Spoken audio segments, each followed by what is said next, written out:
after 9/11, we, as Egyptians and as Muslims back in the United States, felt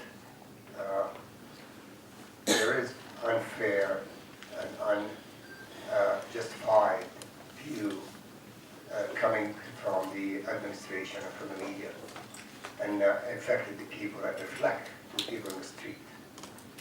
Before 9/11, I never felt I need to say I'm a Muslim or an Egyptian, and from that point on, I started when I introduced myself. I said, I'm Kais Minufi, I'm the CEO and president of Delegata, and I'm a Muslim and I'm from Egypt. I think really the point is that we don't understand the Middle East. We don't understand the Arab world. We don't know what it means to be a Muslim. What is Islam? And we see, as a result of 9/11, that the world is much smaller, and we can't simply continue to look inward. We have to look outward and try to come to a better understanding.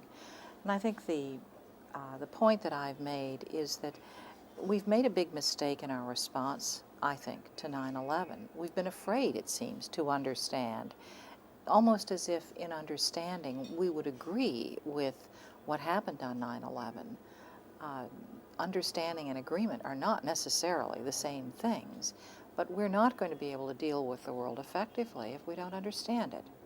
This day is the day of the Ministry of Water Resources and Irrigation. I know that many of you are experts.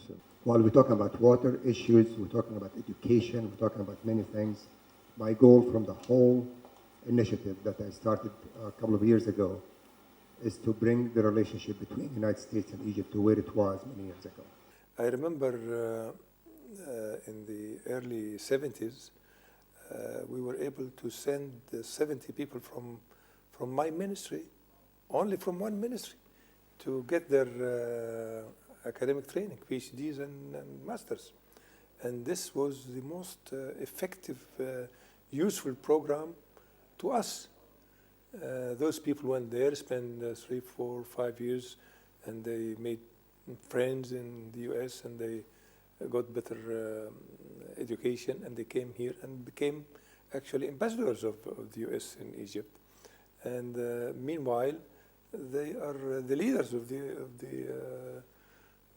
the ministry now. This did not continue for long. I don't know, for some reasons, the USAID programs are not as effective,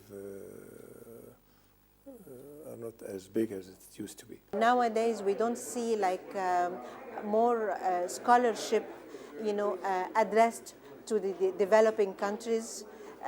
This is one area.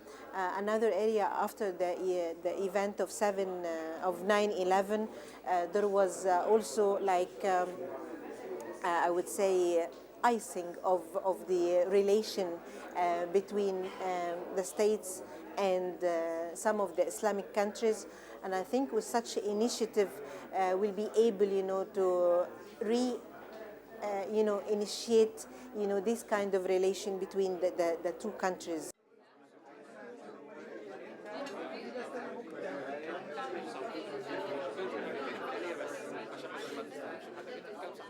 I have been received many times in many American homes, and we have many American friends and many American professors and teachers who used to invite us in many celebrations, Thanksgiving, Christmas, all those nice holidays. I think we have already some experts from California, from McGeorge University, are helping us with the Nile Basin Initiative, because I am responsible for the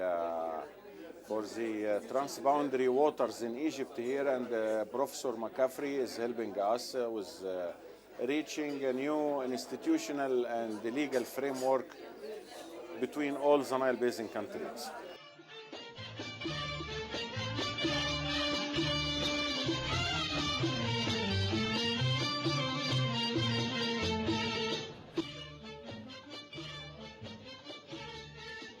Very nice. And this is just like about information about our Master of Laws, and this is about our JD program.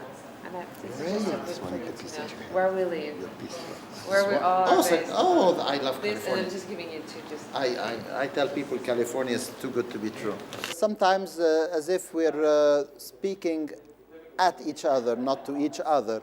And this is usually a problem, but I think that bridges like the one you're bringing in this very inspiring project is building bridges between peoples through culture, through understanding, through education.